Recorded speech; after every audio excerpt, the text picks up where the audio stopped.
And you know, after going over a lot of these different points about how much debt people are in and how much it's affecting everyday life, it's not really a surprise that it's starting to show up in real parts of the economy. Like, for example, one comment that I always get a lot is, well, you know, the airplane I'm on is full. The restaurants I'm going to are full. Disney World is packed. That must be a sign that everybody has money. Well, really, all it is a sign that people still have borrowing power. But now, even that is starting to come to a close for a lot of people who have been overextending themselves. And the perfect example of this is Disney World actually not being packed for a change.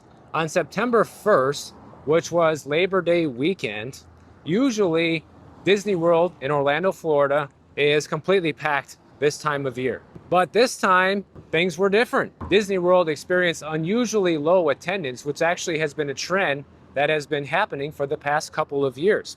And historically, people recommend that you actually avoid going to Disney World on Labor Day weekend because it's usually so packed. Now you could say, well, that's one of the reasons then, Michael, that it wasn't crowded. It's not that people are out of money or don't have any more borrowing capacity. It's that everybody's just getting smart and avoiding going on a holiday weekend.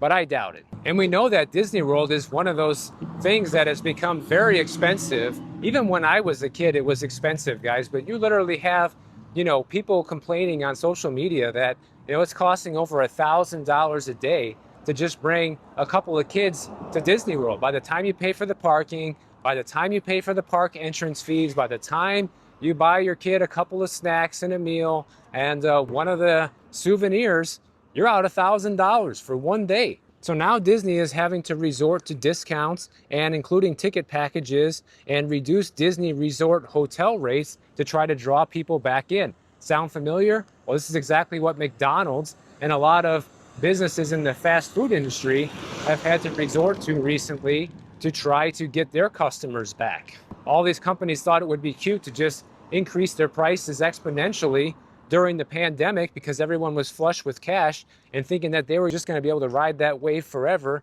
And now they're realizing that's coming to an end. And one of the things that shows how slow the park was is the wait times for some of the rides. Like, for example, one of the most popular rides at the Magic Kingdom is the Pirates of the Caribbean ride and the Meet Mickey at Town Square. These things are usually 45 to 60-minute wait. During Labor Day weekend, it was only a 5 to 10-minute wait, guys. Take a look at this chart here that shows you the different wait times of some of these rides. All these screenshots were captured via the Disney Experience app.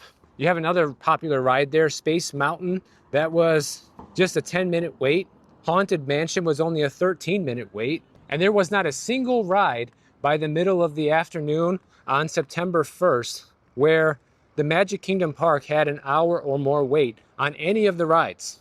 And obviously this is very good news for anybody who was actually there over the Labor Day weekend and was able to actually get on a lot of these rides and enjoy the park for what it is, because that was always one of the most annoying things about it, if you ask me. Like, you go to this place, you have to get there as early as you can and stay all day practically until closing in order to get your money's worth, right? And then half of the day, if not longer than half the day, you're literally spending your time waiting in line. Like, you can get one of those fast passes depending on the ride or whatever, but it's one of those things where the experience has continued to decline over the years as the price has continued to go up, very similar to the fast food situation.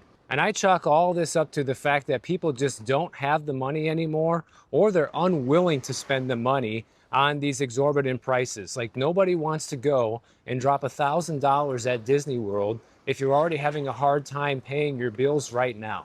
And I think more and more people are starting to realize that this is the reality that I'm in, and I need to start digging myself out of this hole. I don't have any room left to dig downward and get deeper and deeper into debt. Some people are literally tapped out and don't have access to more credit anymore, judging by how much the household debt has been exploding and how young people are willing to just go into debt just to impress a date. It's no wonder that people are tapped out. And the other thing that all this tells me is that most people are broke, guys, because there would be no reason to have all of this household debt and credit card debt if people were flush with cash. You know, people would just pay for things like they used to and only take on debt as needed, because after all, you are paying interest. And the interest rates that you're paying these days on any kind of debt is considerably higher than it has been over the past 10 years or so.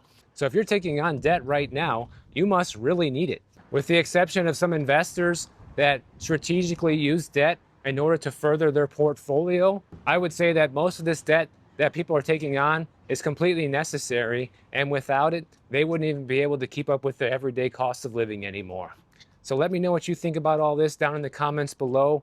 And if you enjoyed this video, make sure you subscribe to the channel. And if you don't want to wait for my next video to come out, check out this one on the screen right over here, and I'll see you in the next one.